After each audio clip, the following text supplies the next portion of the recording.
Oh, you can't get in?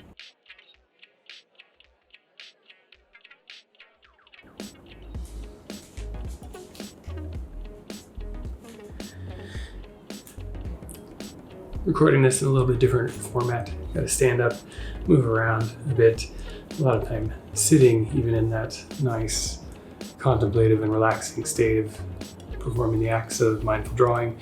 And I think it's important to stretch those legs, recalibrate the posture, and get up, move around, and make sure that things are flowing. Spend a little bit too much time every day sitting in that chair leads to the aches and pains and maybe a little compression and narrowing of our creative energies. This week's exercise really focuses on the breath and bringing that into alignment with every motion we make with the drawing, using the repetition of technique around building a shape just to guide and measure that breath as a place of detachment, a space to separate or blur our vision towards the drawing and allow us to expose or unfold our creativity. I hope you enjoy the experience and find it relaxing and hopefully inspiring to generate your own acts of mindful drawing. Come along and create with me. Get started with a little warm-up. Today, I think, look at creating a little noise and chaos out of shapes and then finding some connections and patterns through it, but just to practice with a few shapes that might be familiar. Look at drawing some rectangles for myself, but I think any shape that feels comfortable will work. So on my scrap paper, I'm just going to warm up and draw a few, maybe try them in a few different ways to find a technique for drawing the rectangle or any other shape you're interested in that has a good kind of repetitive flow to it. And the shape doesn't need to be closed or open. I just thought I would work with the rectangles today, letting two parallel lines in one direction connect with two parallel lines in another. And in drawing them the way I'm doing, I tend to probably have a bit of potential for inaccuracy at the corners, but doing the best I can and letting that potentially become part of the drawing later.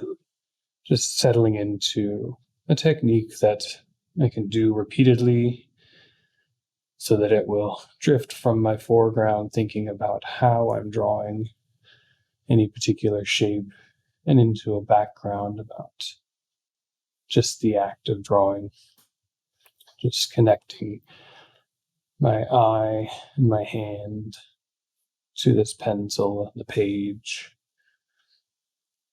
If you have a medium near you, pen or pencil that can do a little bit quicker or heavier shading, I might switch over to a marker here later on in this process. But if not, it'll be fine with anything, even this fine point pen there, 2H pencil, or anything else.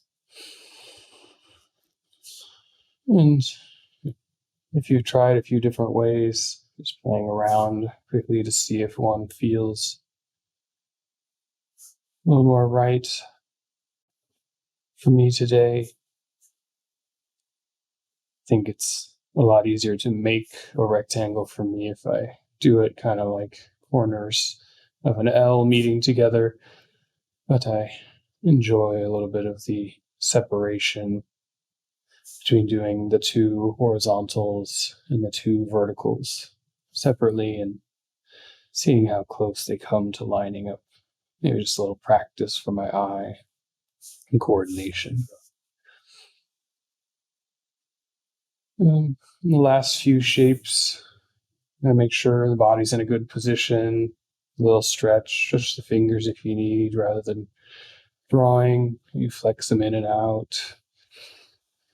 Take a couple of deep breaths and get ready to switch over to a new piece of paper. We'll You keep going on this one if you like.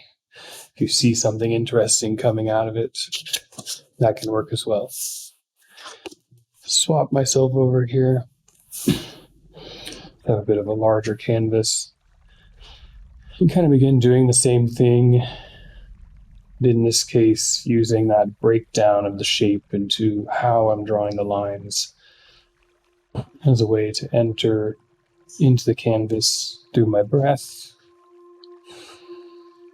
So I'm going to draw a line on the breath out, and then as I reposition, breathe in, and the line on the breath out. And depending on how large or small of a rectangle you might be drawing, you might get 2 lines on an out breath. Starting to find that rhythm within yourself that connects to the way you've decided to draw this shape.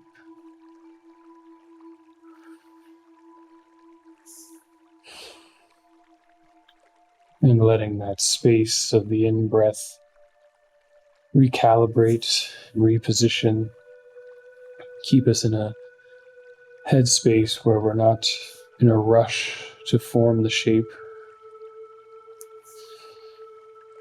but just letting the repetition of the technique breathe with us. There's a lot of paper here, plenty of space over time to build into a larger collection or drawing. And no real hurry to get there.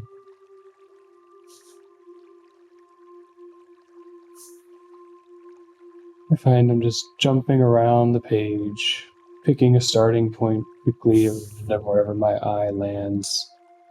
I'm just drawing a kind of comfortable line, feeling out that kind of midway point between each out breath for the 2 paired lines in the horizontal or vertical.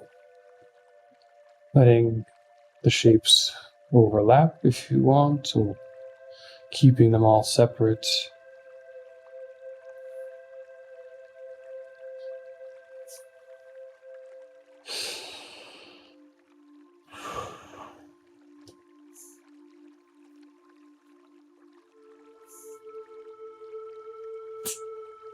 As the technique starts to open up and drift a little bit to the background, it's good to take a little stock of where we are, just some small challenges or subtle tweaks to that act that we're engaging with here. Perhaps try to draw some pure shapes at significantly different sizes. How does that affect the repositioning and the breath? You could begin to introduce rotation, orientation to them as well. Here I have many landscape rectangles. Perhaps I'll shift my technique and orientation.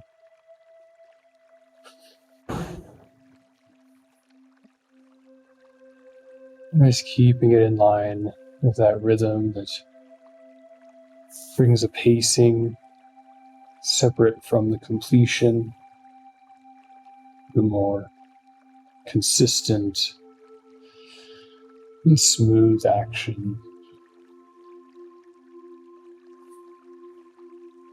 Each pause between a moment of drawing, a chance for my eyes to take in what they see here on the page. Perhaps do a little calibration and density, and guide that next starting point for these parallel lines to wrap around a rectangular space.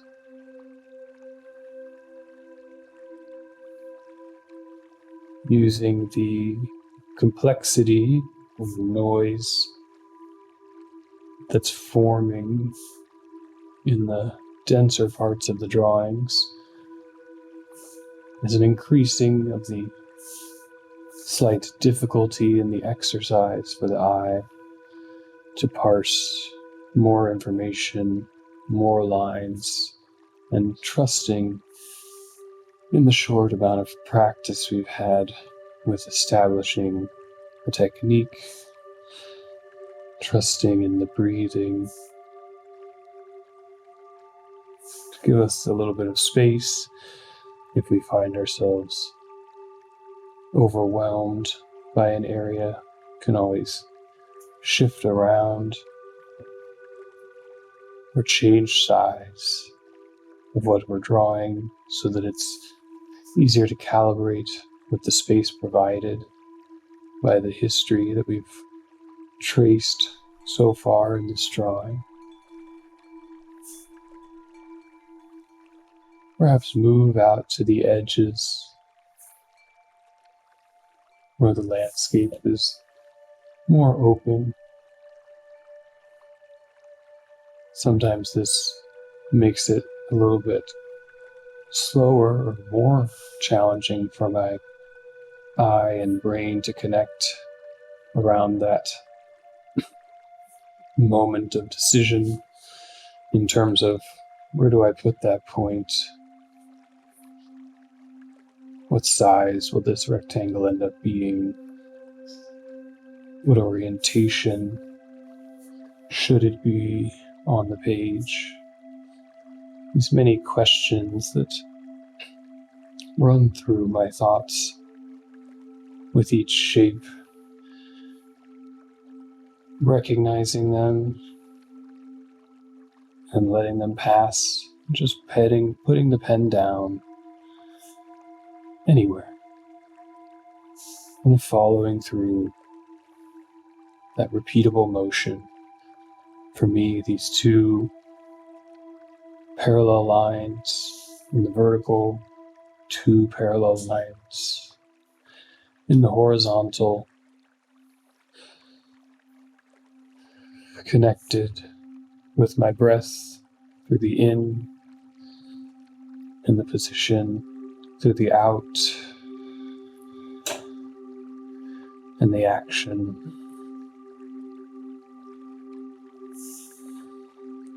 And this is something, as it drifts from our main focus, as we repeat the task, there can be a welcome opening, just some time to let the eye drift, to let the mind drift, to empty out intention, squareness, roundness, overlap or separation, all of these components of forming shapes and composition that are very important to practice in an artistic endeavor.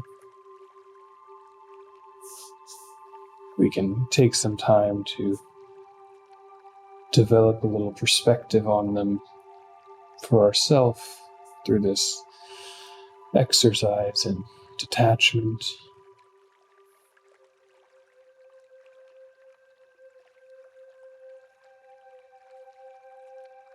And if you're feeling a little absorbed into the space, generating quite a bit of density on the page, I'm going to shift my focus to inhabiting some of those chance encounters of overlap and interaction that have taken place.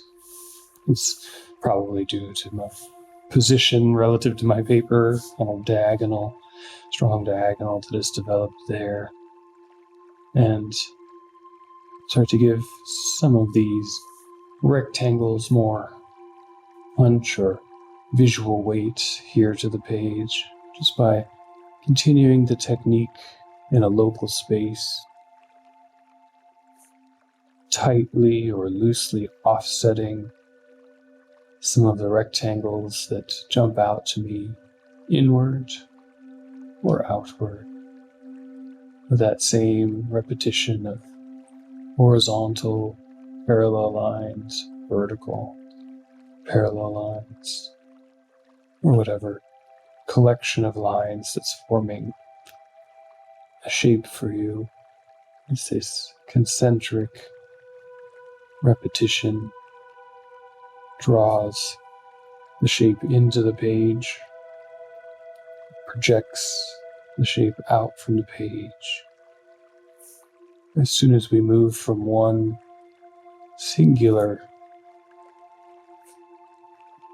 spiraling in or spiraling out, the density begins to interfere and create noise with our visual field. And while there's a certain precision or calibration to this drawing that may make it very challenging to let go and draw with the eyes closed, I am bringing a bit of unfocus to my eyes. Maybe have them focus more on my thumb, the tip of my finger,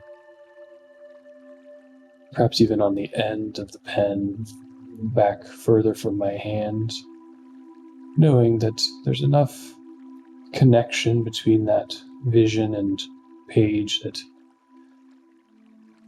my hand and I can keep relatively steady and calibrated to the vertical and the horizontal to keep forming closely concentric rectangles. But if you want to, let your eyes close, follow the same action. It's just a technique of vertical and horizontal, of bounding space.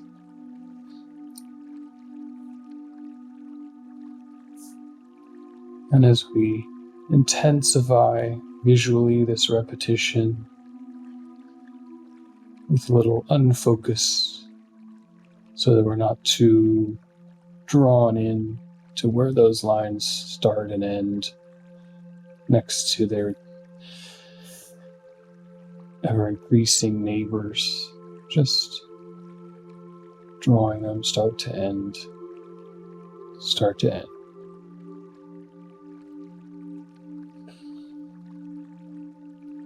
And maybe in the shift of technique or the shift of composition, we drift a little bit from that connection to our breath.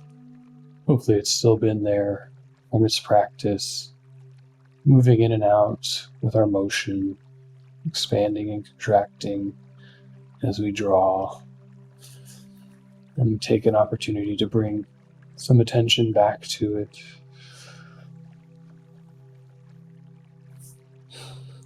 To see how it changes as we gradually change the size of the shapes that we're drawing. Whether you're drawing inward, like I have been, or expanding some things outward to their neighbors. That shift in size can become a shift in speed, either within us, as our breath quickens, flows, or within the act of marking on the page, as our pen must quicken or slow to the breath's tempo.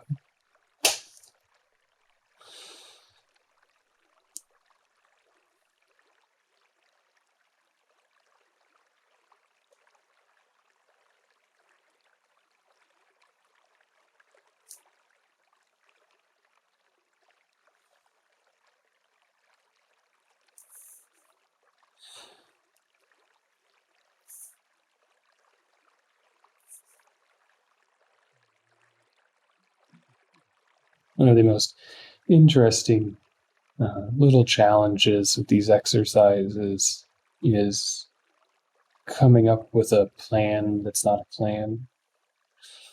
In the beginning, some mornings before this session, or just in my journal, I'll doodle out a lot of little things.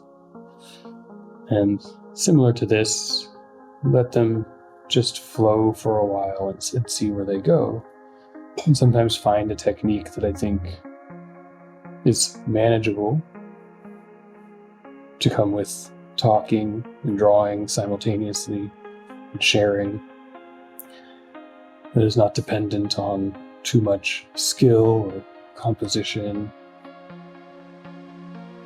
But then there's a potential invasion of the mindset that technique has an outcome, and that there are certain elements of it, visually, materially, that I want to or intend to play out. And I have to practice and establish a bit of detachment from that discovery and treat it like a brand new adventure, to not force myself towards the end, to lose myself in the intention for an outcome, but to be here and present with what started and just let it emerge in the constraint of a time.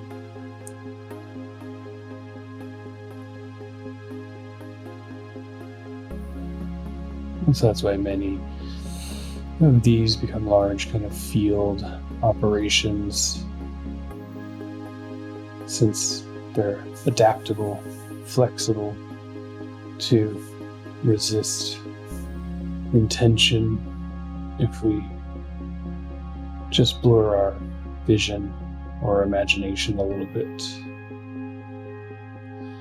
and let the technique take over.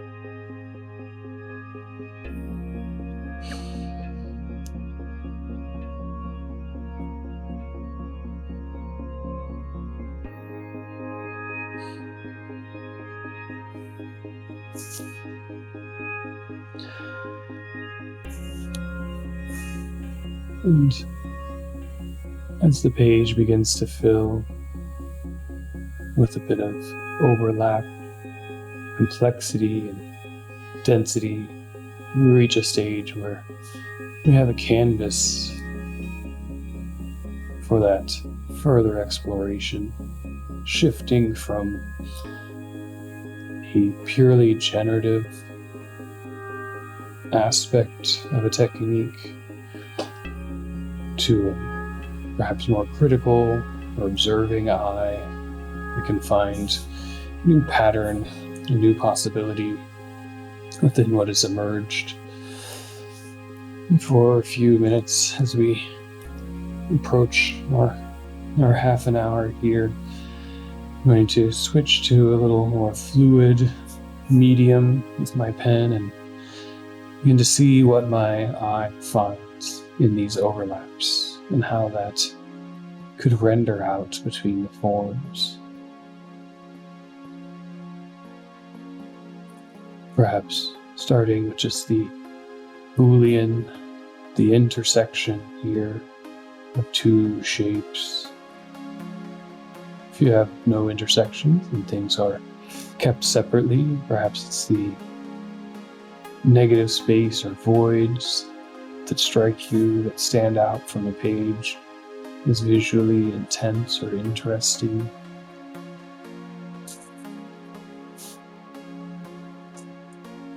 Kind of like watching the clouds, which here in the New York area have been quite abundant and fascinating in the last few days.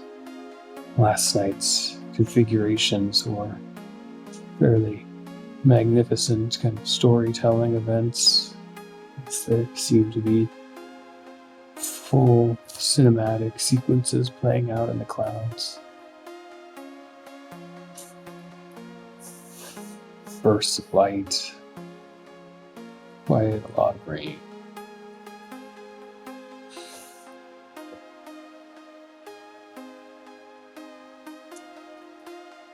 And this retraining of the eye, letting it both see, but then translate what is seen,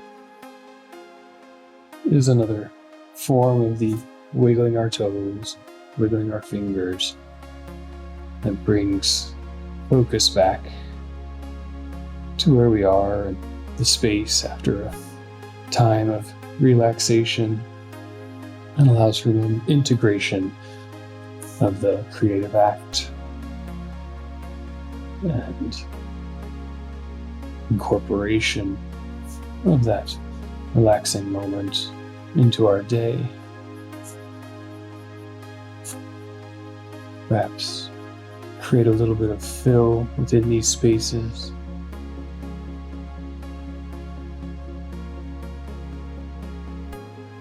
I find the repetition of motion necessary to create shading or fill a good opportunity to connect with that more normal breath, just enough awareness to know that I'm breathing at a regular, not too shallow, not overly deep, not forced, but not tense pace.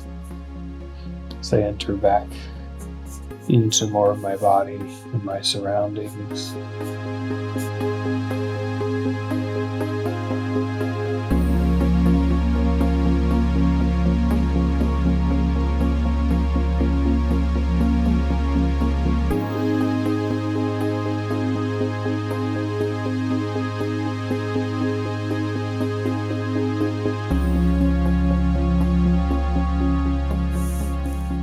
Hopefully from time to time in these exercises, the drawings that emerge, just flowing to a technique, having a little space of relaxation, provides some opportunity for something that might shepherd an interest in taking it a little further, maybe spending a little more time on it, developing it into a series. But if they don't, and they're just a few moments of relaxation and visual practice, I think that's pretty good to get out of it as well.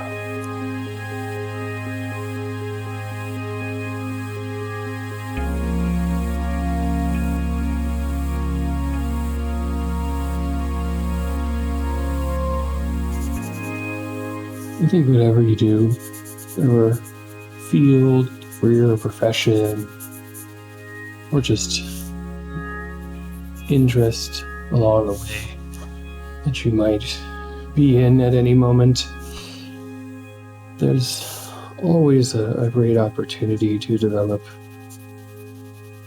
a flexibility of mind, a sort of creativity that is practiced in connecting several actions, specifically the tactile, the physical, somatic, with visual and generally somewhat abstract outcomes.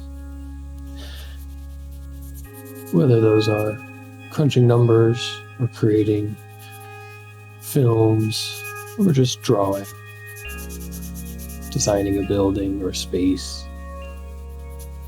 The adaptability to think in multiple ways and do many mediums and at many scales can be very helpful when faced with large or challenging, unsolvable problems.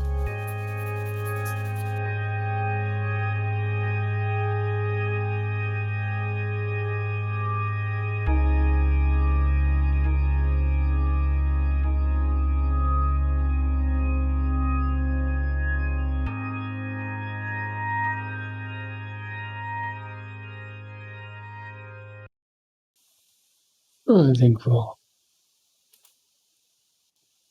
call it something there. A little village, a landscape of concentric rectangles, layering up, bridging, creating paths and roads, and eventually forming into something new. All right, signing off. As we wrap up another session, I feel inspired to continue working a little bit on this drawing and just see where some of the overlaps and connections will take it, and hopefully you get that inspiration as well, wherever you're at in your drawing, whether that is from a point of view of an artist or creative, or just someone who likes to take a little break and practice some forms of meditation and mindfulness to help you connect with your creativity and a bit of relaxation. If you've enjoyed the experience, please share it with your friends, give it a like, and subscribe. And every Tuesday at 9 a.m. Eastern, I will also conduct this exercise live via Twitch, and you can find a link to the Zoom if you want to join in person via the Mindful Pratt website at prattinstitute.edu. I hope to see some of you there, and have a wonderful week. Draw well. Straighten the back and the posture. Establish a profile that allows the diaphragm to expand and compress easily so that the words can project, and that I have control and modulation of my tempo, tone, and tenor. Signing off.